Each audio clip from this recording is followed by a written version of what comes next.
আমার নবীকে প্রশ্ন করা হয়, ইয়া রাসূলুল্লাহ, ইয়া হাবিবাল্লাহ, ইসলাম কি?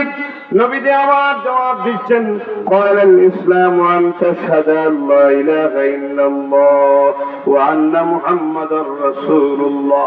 আমার নবী বললেন, ইসলাম হচ্ছে, ইসলামের প্রথম রুকন হচ্ছে তুমি সাক্ষী দিবে আল্লাহ ছাড়া মাবুদ নাই, মুহাম্মদ সাল্লাল্লাহু আলাইহি ওয়াসাল্লাম হলেন আল্লাহর রাসূল। সুবহানাল্লাহ। এবার যদি কেউ রাসূলকে ছোট করে, ওই মানুষটা ঈমানদার হবে না বেঈমান হবে? কথা বলেন। ডাইরেক্ট করে নাই, ইনডাইরেক্ট করে, গুপে গুপে ঘুরে ঘুরে নবীকে ছোট করে, সে কি বেঈমান না ঈমানদার? ঘুরে বলেন। এটা কিন্তু বিশ্বাস করবেন। রাসূলের সামনে কথা বললে এই সময় উজ্জীবিত হবেন, শরীর গরম করে দিবেন, কারণ এর ভিতরে রহমত আছে। বিশ্ববিখ্যাত আলেম যদি হয়, বিশ্ববিখ্যাত ডক্টর যদি হয়, রাসূলের সামনে যদি বেয়াদবি করে গুস্তাখে রাসূল হয়, ওলিদের সামনে বেয়াদবি করে গুস্তাখে ওলি হয়, মনে রাখবেন তাকে পায়ের জুতার সমমান মনে করবেন না। কথা বলেন ঠিক কিনা? রাস্তার মুচি, রাস্তার চামার, রাস্তার রিস্কাওয়ালা, সে যদি তার ভিতরে যদি টুপি থাকে, তার মধ্যে যদি রাসূলের ইশক থাকে, সে আমার মাথার তাজ। কথা বলেন ঠিক কিনা? এজন্য রাসূলের কথা শুনলে একটু শুকরিয়া আদায় করবেন, কারণ আল্লাহ বলেন, কুনতুম খায়রা উম্মাহ, তোমরা হলে শ্রেষ্ঠ জাতি। শ্রেষ্ঠ জাতি হওয়ার পিছনে একটা কারণ, আমরা হচ্ছি শ্রেষ্ঠ রাসূলের উম্মত। সুবহানাল্লাহ। সকল নবীদের যখন জান্নাতে প্রবেশ করা হয়ে যাবে, তখন আরো কিছু মানুষ জান্নাতে যাওয়ার জন্য হাজির হবে। সর্বাগ্রে আমার রাসূলের উম্মত, সর্বশ্রেষ্ঠ উম্মত সিদ্দিক আকবর আবু বকর রাদিয়াল্লাহু তাআলা আনহু আল্লাহর জান্নাতে প্রবেশ করবেন। সুবহানাল্লাহ। এজন্য নবী যেমন শ্রেষ্ঠ, উম্মত তেমন শ্রেষ্ঠ। মনে রাখবেন, নবী যেমন শ্রেষ্ঠ, উম্মত তেমন শ্রেষ্ঠ। আল্লাহ নবী বললেন, আমি ফরজ কথাগুলোর ব্যাখ্যা দিচ্ছি। মিম্মা তারাতুহু আলাইহি, ওলিদের কারামত শুনি, ওলিদের বৈশিষ্ট্য আমরা সব সময় শুনে থাকি, তবে আমরা ওলি কেমনে হবো আমার আল্লাহ বুঝাইয়া দিলেন। মিম্মা তারাতুহু আলাইহি, এক নম্বরে বলো ফরজ ইবাদত করতে হবে। ওই ফরজ ইবাদত করলে আল্লাহর ওলি হওয়া যায়। আর ফরজ ইবাদতের ভিতরে কারো যদি, সে যদি মনে করে যে আল্লাহকে মানবো, নবী মানবো না, কিন্তু নামাজ 5 ওয়াক্ত পড়ে, কপালের ভিতরে দাগ পড়ে গেছে, কিন্তু প্রথম জায়গায় সে ভুল করেছে, এজন্য তার ঈমান নেই। কথা বলেন ঠিক কিনা? সে যদি আল্লাহর হাবিবের প্রতি তার ভালো স্বীকৃতি না হয়, সে ইবাদত করেই বা লাভ। আবার একজন আল্লাহকে মানে, রাসূলুল্লাহকে মানে, বিশ্বাস করে, প্রাণ থেকে মহব্বত করে, কিন্তু সে পাপও করে, তবে তার জন্য ক্ষমা আছে। সে যখন বলে, আল্লাহ আমি অপরাধ করেছি, আমি অপরাধে আমাকে মাফ করেন, আল্লাহ মাফ করবেন, কিন্তু নামাজ রোজা সব ঠিক, আর রাসূলকে মনে করে তার মতো একজন, তার ইবাদত কবুল হওয়া কঠিন। কথা বলেন ঠিক কিনা? এক নম্বরে হলো যে আল্লাহকে সাক্ষী দিবে, রাসূলুল্লাহকে রসুল হিসাবে মানবে। কেমন রসুল? ইন্নাহু লাহাব্বুল খালকি ইলাইয়া, আল্লাহ বলেন অন্য হাদিসে, হাদিসে কুদসিতে, আমি যা সৃষ্টি করেছি সবচেয়ে শ্রেষ্ঠতম সৃষ্টি হিসাবে আমার হাবিবুল্লাহকে সৃষ্টি করেছি। সুবহানাল্লাহ। আমার নবীকে শ্রেষ্ঠ রসুল মানতে হবে। আমার নবীকে পৃথিবীর কারো সমান মনে করা যাবে না, কারণ আল্লাহ নবী হঠাৎ করে তার করমটা ছেড়ে দিলেন, মোজা মুবারক ছেড়ে দিলেন পিছনের দিকে, সাহাবায়ে কেরাম ফেলে দিলেন। রাসূলুল্লাহ বললেন, সাহাবীরা তোমরা কেন আমার মতো করে তোমাদের পায়ের এই মোজা পিছনে ফেলে দিলে? তারা বলল, নবী করেছেন, এজন্য আমরা করেছি। নবীজি বললেন, সাহাবীরা আমি এমন একজন রাসূল পিছনের দিকে আমি জানতে পারি। সুবহানাল্লাহ। আমি বুঝতে পেরেছি পিছনের দিক থেকে আমার ওই কলমটার ভিতরে ময়লা লেগে গেছে, ওই ময়লা যুক্ত কলম রাখা যাবে না, এজন্য আমি মোজা ফেলে দিয়েছি পিছনের দিকে। তোমাদেরকে তো পালানোর কথা না, তোমাদের ওই জায়গায় ময়লা নাও লাগতে পারি। আল্লাহর নবী বলেন, আমি সামনে যেমন আল্লাহ আমাকে দেখায় দেয়, পিছন দেখায় দেয়, আমার নবীকে আল্লাহ আর কেমন আল্লাহ পর্যন্ত দেখাতে সক্ষম। আল্লাহ নবী মুহাম্মদুর রাসূলুল্লাহ সাল্লাল্লাহু আলাইহি ওয়াসাল্লাম কেমনে দেখেন? হঠাৎ একটা মুসলিম শরীফে এসেছে, বুখারী শরীফে এসেছে, আল্লাহ নবী হঠাৎ করে বললেন, সাহাবীরা কিসের একটা শব্দ হচ্ছে? সাহাবীরা বললেন, হুজুর আল্লাহ এবং রাসূলুল্লাহ বেশি জানেন। আমার নবী বললেন যে বিকট আওয়াজ হয়েছে, 70,000 বছর আগে জাহান্নামের উপর থেকে একটা পাথর মারা হয়েছিল। 70,000 বছর পরে জাহান্নামের নিচে ওই পাথরটা পড়ে গেছে। কত ভয়ঙ্কর জাহান্নাম, কত উচ্চতা, কত গভীর একটি জাহান্নাম। মুসলিম শরীফে এসেছে, আল্লাহ নবী বললেন, তোমরা কি কোন শব্দ পেয়েছো? সাহাবায়ে কেরাম বলেন, হুজুর আমরা শব্দ পেয়েছি, আওয়াজ পেয়েছি, তবে কিসের আওয়াজ আমরা জানি না, আল্লাহ এবং রাসূল বেশি জানেন। আমার নবী বললেন, 70 বছর আগে জাহান্নামের উপর থেকে একটা পাথর মারা হয়েছে। ওই 70 বছর পরে জাহান্নামের গভীরে ওই পাথরটা নিচে পড়ে গেছে। এটার শব্দ, এটা রাসূলুল্লাহ বুঝলেন কেমনে? আল্লাহ দেখে দিলেন, জানাই দিলেন। এখন না সুবহানাল্লাহ। আমার নবী বললেন, 1 নম্বরে তুমি সাক্ষ্য দিবে, ফরজ ইবাদতের কথা বলছি মনে রাখবেন। 1 নম্বরে সাক্ষ্য দিবে আল্লাহ ছাড়া কোনো মাবুদ নাই। মুহাম্মদ সাল্লাল্লাহু আলাইহি ওয়াসাল্লাম বলেন, আল্লাহর প্রেরিত রাসূল, এমন এক রাসূল যে রাসূলকে আল্লাহ যদি সৃষ্টি না করতেন, পৃথিবীর আসমান জমিন, লৌহ কলম, চন্দ্র সূর্য, মানুষ জিন, জান্নাত জাহান্নাম, মালাইকা কিছুই সৃষ্টি করতেন না, এমন রাসূলকে আমরা পেয়ে রাসূল মানতে হবে। ওয়া তুকিমুস সালাত, 2 নম্বরে হলো নামাজ কায়েম করবে। নামাজ কি কায়েম করবে? আমরা নামাজ কায়েম করতে রাজি আছি কিনা? কথা বলে আছি কিনা? আমি চাঁদপুরে একবার জিজ্ঞাসা করলাম, যারা যারা নামাজি হাত ওঠার, সবাই উঠেছে। আমি বললাম, যারা যারা সাপ্তাহিক নামাজে তারা হাত ওঠান, মানে শুক্রবারের নামাজি। এখন সাপ্তাহিক নামাজে যারা একটু কমছে, এর অর্থ হইল বাকিগুলা ঈদের নামাজ পড়ে, প্রতি বছর ঈদের নামাজ পড়ে। এরকম মুসল্লি আছে না নাই? এই ঈদের নামাজ পড়ছে আর পরবর্তী বছরে ঈদের নামাজ পড়ছে, আছে না নাই? কথা বলে। আর তা আল্লাহ জানে তার মধ্যে আল্লাহ কি দিল, মসজিদের নাম শুনলেই তার মন বেজার হয়।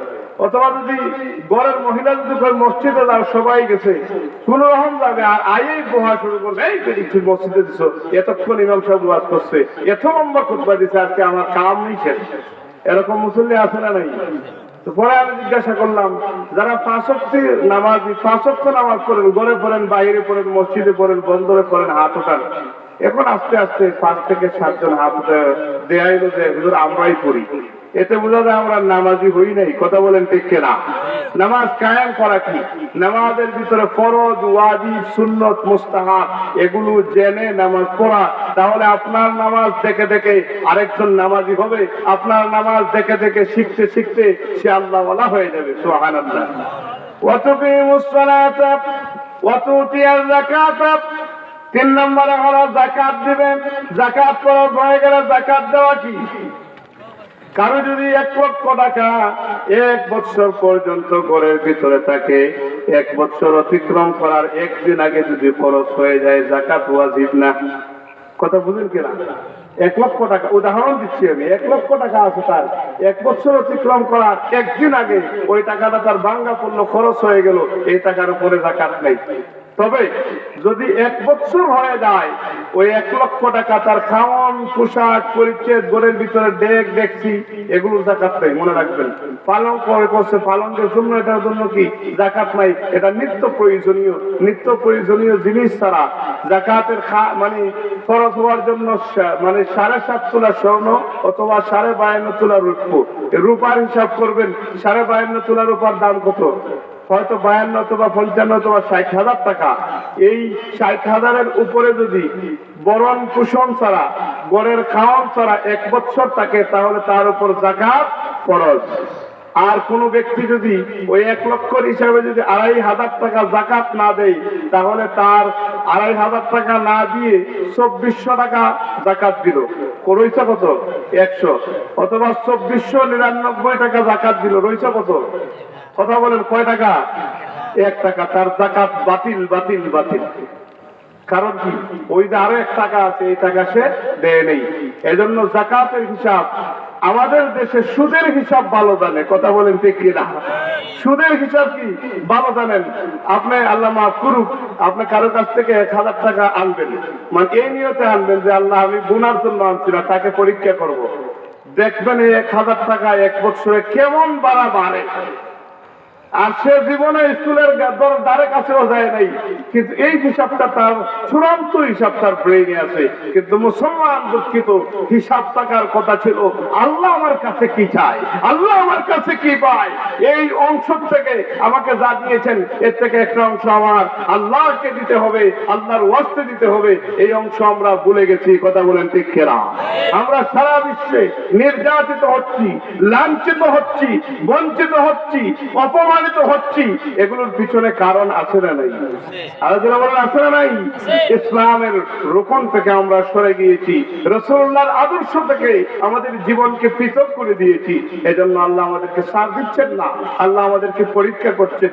কখনো ফিলিস্তিনে, কখনো কাশ্মীরে, কখনো মায়ানমারে, কখনো বিশ্বের অন্য প্রান্তে এভাবে আমরা মার খাচ্ছি, খেয়েই যাচ্ছি। কারণ কি? আমরা আমাদের যে আদর্শ ছিল। আচ্ছা, বিড়াল কি বাঘের মতো না বিড়ালের মতো? কথা বলেন। বাঘ কি শেয়ালের মতো না বাঘের মতো? মুসলিম জাতির পাওয়ার আছে না নেই? মুসলমান তো হবে হুঙ্কার দিয়ে উঠবে, অন্যায়ের প্রতিবাদ করবে। আজ যে বাংলাদেশে দেখেন ডারউইনের শিক্ষা, বানর থেকে মানুষ হয়েছে। এজন্য ঈসা আলাইহিস সালামের বড় সাহেব বলেছেন, ওই বানর মানুষটাকে বলো জঙ্গলে বানরের কাছে কর সংসার করুক। এরকম মানে বাবার তো বলছি আর কি, একটা কথা এমন বলেছেন। অথবা মানে উলামায়ে কেরাম প্রতিবাদ করছেন আলহামদুলিল্লাহ সারা বাংলাদেশ সব জায়গায়। কারণ এদেশ নাস্তিকদের দেশ নয়, এদেশ বেঈমানের দেশ নয়, এদেশ হচ্ছে আল্লাহর নবীর আদর্শে যারা বিশ্বাসী, আল্লাহর ওলিদের প্রতি যাদের সম্মান ইজ্জত রয়েছে তাদের দেশ। কথা বলেন ঠিক কিনা? নাস্তিক মুরতাদদের থেকে আমাদের সরে দাঁড়াতে হবে, তাদের বিরুদ্ধে আমাদের জবান দিয়ে বলতে হবে, না হয় তারা আরো বেড়ে যাবে। তারা একটু নাড়া দেয়, একটু নাড়া দিয়ে দেখে এদেশে মুসলমান আছে না নাই। মনে রাখবেন, এদেশ মুসলমানদের দেশ। কথা বলেন ঠিক কিনা? যে দেশে 90% উপরে মুসলমান, এই দেশে এরকম তোমাদের প্রচেষ্টা কায়েম হবে না, হবে না। কথা বলেন ঠিক কিনা? এজন্য আমরা সতর্ক, আমরা সোচ্চার, আমরা ইসলামের পক্ষে কথা বলবো। যতটুকু জানি ততটুকু আমরা চেষ্টা করব আদায় করার। আমরা এই কথায় রাজি আছি কিনা? আলোচনা আছে কিনা? বলতেছিলাম ইসলামের ফরজিয়াতের ভিতরে 2 নম্বর হলো নামাজ কায়েম করা, 3 নম্বর হলো যাকাত প্রদান করা। যাকাত দিবেন, সুদের হিসাব থেকে মানুষকে সরায় রাখবেন, যাকাতের কথা বলবেন, যাকাত দিবেন, যাকাতের হিসাব শিখিয়ে দিবেন, অঙ্ক করে করে বোঝায় দিবেন। আপনি যদি বাংলাদেশে শিক্ষা চান, বিভিন্ন দেশেও চান, তাহলে দেখবেন আমাদের প্রতিটা অঙ্কে বইয়ের ভিতরে সুদের হিসাব আছে। কথা বলেন ঠিক কিনা? কিন্তু এই হিসাবটা যদি সুদের না হয়ে যাকাতের হতো, আল্লাহর কসম আমরা অপমান হতাম না। আমরা ইসলামের এক একজন জান্দাবাহী হয়ে যেতাম, এক একজন মুফতি হয়ে যেতাম। দোকানের দ্বারে, মসজিদের প্রাঙ্গণে দেখা যায় মুফতিরা ফতোয়া দেয়, মোটেই কিছু জানে না, ঘরে বসে বসে ফতোয়া দেয়। আসলে যদি বাস্তব শিক্ষা যদি আমরা যাকাতের শিক্ষা নিয়ে নিতাম, কিয়ামতের একটা আলামত হলো নিজের যাকাত নিজে খায়, নিজের যাকাত নিজে খায়। যাকাতের পয়সা আসলো, যেমন 1 কোটি টাকা কারো কাছে আছে, 1 বছর অতিক্রম করলো, তার জন্য কত টাকা যাকাত? দেখি কেউ জানলে থাকলে বলেন। তার জন্য 2.5 লক্ষ টাকা। আলহামদুলিল্লাহ, 2.5 লক্ষ টাকা তার জন্য কি যাকাত দেওয়া ফরজ। কয় লক্ষ? 2.5 লক্ষ টাকা। এই 2.5 লক্ষ থেকে যদি 1 টাকা কম দেয়, কথা বলেন, 1 টাকা কম দেয়, তার কি যাকাত আদায় হবে? যা দিয়েছে সব বাতিল 1 টাকার কারণে। এজন্য এই হিসাবটা আমাদের করতে হবে, জানতে হবে। 4 নম্বরে হলো আবার আল্লাহ রাব্বুল আলামিনের হাবিব বললেন, 1 নম্বরে ঈমান, 2 নম্বরে নামাজ, 3 নম্বরে কখনো এসেছে যাকাতের কথা, কখনো এসেছে ওয়াতাসুমু রমজান, রমজান মাসে রোজা রাখবে। সামনে রমজান আসছে, আমরা রোজা রাখতে রাজি আছি কিনা? কথা বলেন, আছে কিনা? রোজা আমাদের জন্য শুধু আল্লাহর ইবাদত। এই জায়গায় সামনে না হচ্ছে শারীরিক একটা ব্যায়াম। শরীরের টক্সিন বের হয়ে যাবে, শরীরের ভিতরে যে ময়লা জমেছে। এই রোজাটা আল্লাহ পাক ফরজ কেন করেছেন? আদম আলাইহিস সালাম পৃথিবীর জমিনে আসার পরে 30 দিন পর্যন্ত উপবাস, এক রিওয়ায়াতে আছে 30 দিন উপবাস ছিলেন। ওই 30 দিনের ভিতরে উনি যে উপবাস থেকে যে কষ্টটা পেয়ে গেলেন, আল্লাহর নবী প্রার্থনা করলেন, আমার আল্লাহ আদমের স্মরণে 30টা রোজা ফরজ করে দিলেন। এগুলোর পিছনে, নামাজের পিছনে, রোজার পিছনে কারণ আছে না নাই? এই 30 রোজা যদি কেউ ভালো মতো আদায় করতে পারে, গীবত ছাড়া, নামিমা ছাড়া, হিংসা ছাড়া, তাহলে আল্লাহ পাক তাকে সমস্ত জীবনের গুনাহ মাফ করে দেন। সুবহানাল্লাহ। ইযা জাআ রমাদান ফুতিহাত আবওয়াবুল জান্নাতি ওয়া গুল্লিকাত আবওয়াবুন নারি ওয়া সুফিদাতিশ শায়াতিন।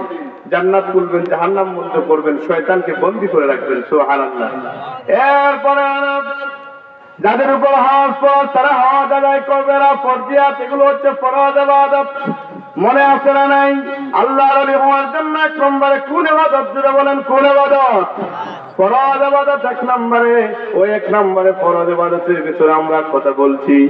আর 1 নম্বরে ফরজ ইবাদতের ভিতরে সবশেষে হাদিসের ভাষায় সেটা হলো আমরা যেন হজ আদায় করি। হজ ফরজ হয়ে গেলে কেউ যদি হজ আদায় না করে, নবীজি বলেন সে যেন ইহুদি খ্রিস্টান হয়ে মারা গেল। যদি বলেন নাউজুবিল্লাহ। এই পৃথিবী এত বিরাট আমরা ধরে নিলাম, আসলে এই পৃথিবী আমাদের কি দিচ্ছে? এই পৃথিবী আমাদের কি দিচ্ছে? কিছুই না।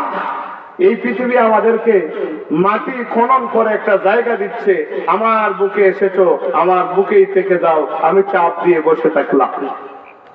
এই পৃথিবী আপনাকে কি দিচ্ছে? এই পৃথিবী বিরাট অট্টালিকা আপনাকে কি দিচ্ছে? 3.5 হাত একটা কবর দিচ্ছে। কথা বলেন ঠিক কেন? এই পৃথিবীর এত আরামায়েশ, এত ঐতিহ্য, এত সম্মান। মনে করেন সাবেক অত্র এলাকার কোন এমপি থাকলে উনি তো মারা গেছেন, যদি এমন কোন সম্মানী ব্যক্তি হয় মারা গেছেন, যেমন ধরেন আমাদের এই পররাষ্ট্রমন্ত্রী সাবেক সুনামগঞ্জে উনি ইন্তেকাল করেছেন, যিনি ইন্তেকাল করেছেন, ওই মানুষটা যখন মারা গেছেন তখন কি ওনাকে আর পররাষ্ট্রমন্ত্রী বলা হয়? কথা বলেন না, ওই স্থানটা আরেকজন দখল করেছে। আপনি আপনার সন্তানকে প্রশ্ন করবেন, বাবা এই ঘরটিকা? আল্লাহর কসম ওই ছেলেটা বলবে বাবা আমার, ওই ছেলেটা বলবে না বাবা আপনার। কথা বলেন ঠিক কেনা? কারণ সে জানে আপনি একজন ক্ষণস্থায়ী মানুষ, আপনি মরে যাবেন আর আপনার সন্তান ঘরের মালিক হয়ে যাবে। তার একটা জাতিগত বিশ্বাস আছে, ঘরটা আমার। আপনি আপনার নাতিকে প্রশ্ন করবেন ওই ঘরটি কার? সে বলবে আমার। সে বলবে না না না দাদা আপনার, কারণ আপনি জানেন সে চলে যাবেন, মরে যাবেন। সে এরকম মনে করে আপনি তার আগে আপনি মরবেন, সে মালিক হয়ে যাবে। এজন্য এই জগৎটা কারো না, এই জগতের সকল মানুষ এই জগতের বুকেই থাকতে হয়। কথা বলেন ঠিক কেনা? এজন্য আমরা ফরজ ইবাদত করতে চাই কি চাই না? বলে চাই কি চাই না?